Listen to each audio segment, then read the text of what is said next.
En se réveillant ce matin, vous voyez ces colonnes de policiers. Nous avons reçu de la SICOJ. Ce n'est même pas notre propriétaire d'abord parce que les quartiers ont été conçus depuis 1954. La SICOJ a été créée en 1962. Donc vous voyez déjà, il ne peut pas être propriétaire d'une maison où il n'était pas encore créé. Mais ils sont venus pour gérer les maisons ou bien les habitations de l'État. Ils sont devenus des gérants. Bon, aujourd'hui, depuis près de 6 ans, nous sommes dans une petite bataille. La SICOJ veut récupérer les maisons et le terrain qui ne les appartient pas. Nous sommes allés en justice. La SICOJ dit qu'ils nous ont relogés à Yopougon, qui fait de nous des squatteurs. Nous sommes partis et on a laissé les maisons et nous sommes revenus nous installer dans ces maisons-là. Ce qui est faux. On a demandé à la SICOJ de justifier. Moi-même, j'ai été arrêté une première fois. Et j'ai demandé à la SICOJ de justifier sur 3 maisons. Les 78 maisons qui sont où nous sommes. S'il y a 3 maisons qui ont été. S'il y a 3 familles qui ont été relogées au niveau de Yopougon, ce qui n'a jamais été le cas. Aujourd'hui, on est surpris.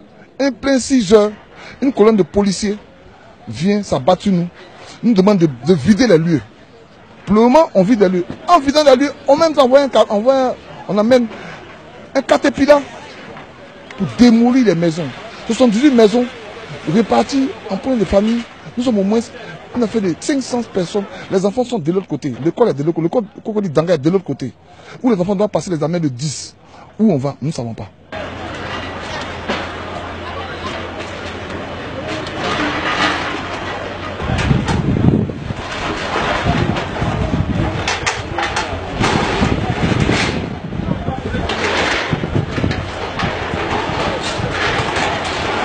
J'ai été reçu par M. Camara Lucas. Camara, qui est le directeur juridique de la SICOJ.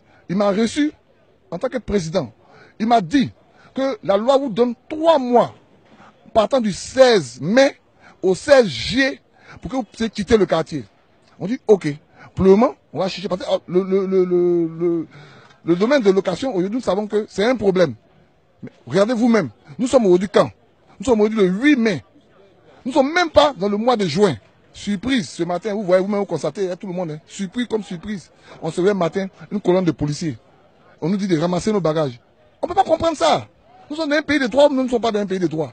Vous donnez des mises en demeure à des gens.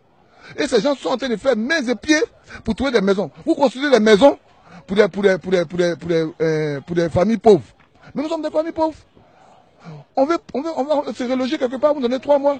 Matin, à 6 heures, militairement par an, vous voyez tous ces policiers, ils viennent nous chasser. On ne sait même pas aujourd'hui où ces familles vont se retrouver. Ce n'est pas un quartier précaire, c'est un quartier de la SICOJ. Il n'y a pas une autorité de ce pays qui n'est pas au courant de ce qui se passe. On a dressé à tous les ministères des courriers avec des preuves à l'appui. On s'est déplacé. On allait voir, même Bédié, à Daoko. On allait voir la première dame à son bureau. On allait déposer des lettres pour que le président nous reçoive. Jusqu'à aujourd'hui, 0. On allait jusqu'à la semaine passée, on était au ministère de la Construction, qui dit qu'ils ne savent même pas de quoi il s'agit. Ça, c'est une affaire de SICOJ. L'appel qu'on lance, on peut lancer l'appel à qui? Parce que le président de la République a été saisi de ce problème le 1er mai.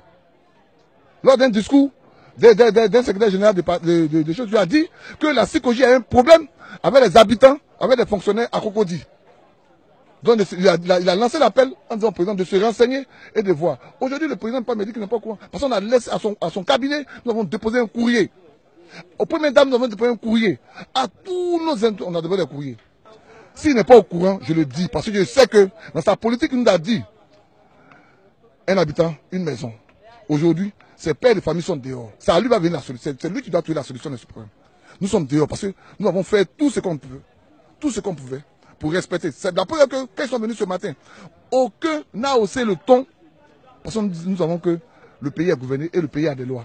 Et sachant que les pères de famille sont là, ils vont trouver eux-mêmes la solution. Moi je me dis, ils vont trouver la solution. Donc là, on n'a même pas essayé de faire quelque chose. On les regarde. On met nos sorts dans la main de Dieu. Mais nous savons que le président de la République, à l'heure actuelle, il y a les caméras qu'il a mis, il sait ce qui se passe. Parce que la première fois on a manifesté, tout le monde savait. Donc le président de la République sait ce qui se passe. Donc à lui de trouver la solution d'ici demain. Parce que nous on va dormir dans nos bidonvilles là. Et peut-être même demain, on va dormir sur la rue.